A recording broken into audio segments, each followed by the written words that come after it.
Welcome to the Valley Christian Online Devotions. We all need an encouraging word and inspiration to be more like Jesus. May the people sharing and the message they bring lift your spirit and strengthen your heart. After watching this video, take some time to reflect on what was meaningful to you and any application of what you've learned. Then, share your thoughts in the forum. Write at least 3 sentences and allow others to be uplifted by your comments. Well, Scott, thank you so much for coming and being a part of this devotional time and sharing your life with us. And we want to get to know you better. And tell us a little about yourself. Well, if I go from the beginning, I was born at a young age. And yeah, right. Well, just regarding Valley Christian Schools, I've been here 2 years in October, started as a substitute. Oh, wow. And I had the privilege of doing a couple long-term classes, which was a lot of fun, so I get to know students better. Before that, I had worked at our church for a few years, but the majority of my career was with Safeway. I worked for Safeway for 38 years, last 25 as a store manager of my career. Yeah. Wow. So that's a little bit about me. So what do you like to do in your free time? Nothing. Yeah, right. It's interesting how things have changed because I'm into sports, love sports, and I don't play as much, but I'd love to play pickleball. I need to start playing again. Wow. And obviously hanging with the family and doing that kind of stuff. I love playing board games. Ooh. Almost every week I get together with a couple young men, play Catan. Oh, fun. So that sounds great. And then there's other things, but those take up extra time right now. Can you share a little bit, something that'll encourage us spiritually? I will try. Having a little bit of time to think about this and knowing that we only have 45 minutes. Yeah, right. The thing that popped in my mind is I remember throughout the years, having grown up in church, being a Christian at a small age, young age, I remember a lot of people talking about their life first. And I never had a life verse. And I was like, man, I need to have a life verse. And I don't remember how it came about, but at one point I said, this is my life verse. And I chose Philippians 4:6-8, which is probably a lot of people's very common, don't be anxious about anything, but in every situation through prayer and petition, submit your requests, with thanksgiving, submit your requests to God. And I love that part, but it's always hard not to be anxious. But the thing that I love was verse 7, when it said, and then the peace of God, which transcends all understanding, will guard your heart and mind in Christ Jesus. And it's interesting because the verse 8, and again, people that see this probably already know this, it goes on to tell you what to think about. Things are true and pure and noble, and if it's excellent, praiseworthy, think about those things. So again, I don't remember the exact circumstances why I chose that, but throughout the years in my personal experience, I'm gonna give a couple examples as to the impact that made on me. And there's 2 things specifically that popped in my mind immediately. One was, I mentioned I was with Safeway. The last 3 years of my career with Safeway was the worst 3 years of my career. It was just terrible, terrible, terrible. I was basically let go. It was a crazy ordeal.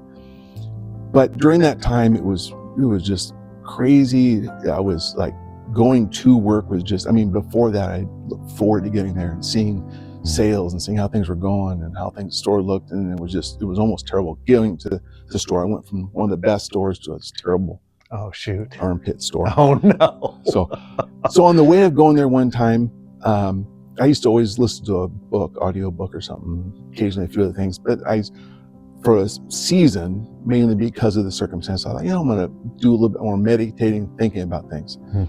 So one particular day, I had memory verses I was going over. Now it sounds super spiritual, but I didn't always do this.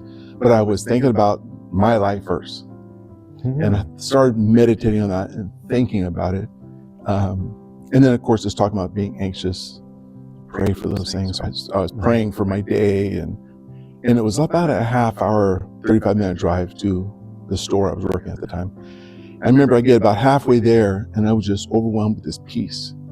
And I get to work, and I pull in, and of course, now I'm in my secular job.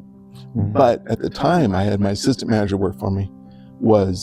He at one point was in our youth group years earlier, So I had that good relationship with him. He was a believer. Oh, nice. So I get there and he was, for whatever reason, I had him there scheduled early with me. And I said, hey, Adam, I got to tell you what happened.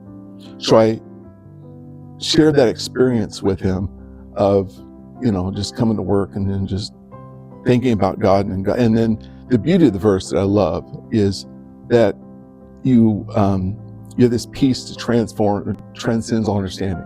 And I'm thinking, I'm getting to work peaceful, and in my mind, it shouldn't be a peaceful time because it was just so chaotic and everything going on. But I was like, which meant I knew it was from God. So I tell Adam that. And the thing that was significant to me about that was, one, I experienced that, which was awesome.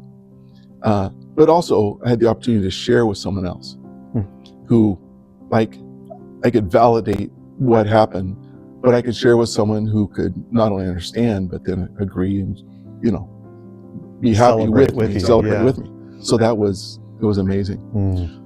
So then while I was thinking about that again, these are personal experiences, but things that, again, it's having a life verse and seeing how it can positively affect my mindset, which I'll add a little addendum. It's amazing because 7 was always my go-to. But then I began to realize, wait, it's telling me first I need to pray about it and pray with thanksgiving. And then it hit me, verse 8 was critical because I don't want to just move on, but now think about the positive, think about the true, the noble, the right, if it's excellent, because I have a tendency when things are going bad to think about the negative things. I realized the whole thing made sense to me that I can't just stop with one verse. It's so easy to pick out one thing. So fast forward years later, no longer with Safeway, and we had some friends come over the house. It was a mutual funeral. At the age, you go to more funerals than weddings. But Right. And they happened to be someone we hadn't seen in years, and they came over to our house afterwards, and I was talking to him, and Jerry begins to share this story with me. And the story began with basically, he knew that God was telling them that they needed to move. They were moving somewhere in the valley to Redding. That was the thing. But his journey was, as they say, wrought with tons of turmoil. So he was selling a house, but as it turned out, by the time they got to Redding, instead of walking into the house, they had just put a lot of money down. They ended up not selling a ranch that they were selling, and everything fell through. And for a while, they had no money and were virtually homeless. And he told me about all these things that were happening. And while I'm hearing this story, I'm just amazed, but he's telling it like, this is what God did for me here and there. And so towards the end, I'm thinking to myself, I think I know the answer. But I said, if you know God, how did you know that God's telling you to do this? And he sort of looked away and he started talking more about the story. And I thought, oh well, maybe he didn't catch my question. And it was like a minute or two later, he stopped. He said, you asked me how I knew. And I said, yeah. And he says, because I had a peace. So he's saying that during this whole time, even when it was chaotic for him, things weren't going well, he's not sure where they're going to get money, he still had this peace, and he knew that was God telling him what you're doing is the right thing.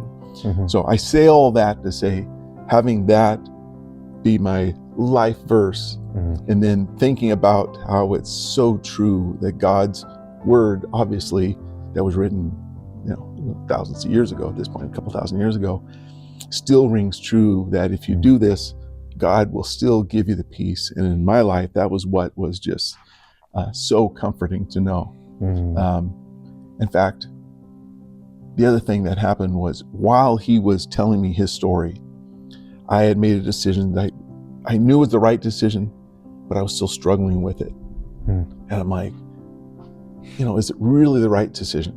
But I felt like it was the right decision. But my mind, from my earthly side, saying, yeah, but what about this, this? Right. So he's telling me this story, and afterwards I just go, I felt at peace the entire time. I knew, and I thought, there it is. Again, God's giving me the peace to say, yes, don't put the what ifs in my mind, but just know that if you're going through this and you got peace, God can give you the peace through turmoil. So what's your hope that the faculty will take away from this? Well, ultimately, what I would, because it was so important and poignant to me, that I would think, I would love for someone, if they're going through struggles, remember they can pray about it. God hears, God listens. And if you get this peace that transcends understanding, you get this peace that doesn't make sense. Why during this time right now do I have a peace? Then I would say that's God. Because God's the only one that can give you peace in chaos. And gives you confidence to move forward. And you know, okay, if I'm praying and then I get this peace, it doesn't make sense. You know it's from God, and you can move on and just continue to pursue that. Thank you so much for sharing today. Thank you, sir. Thanks for the opportunity, and thank you.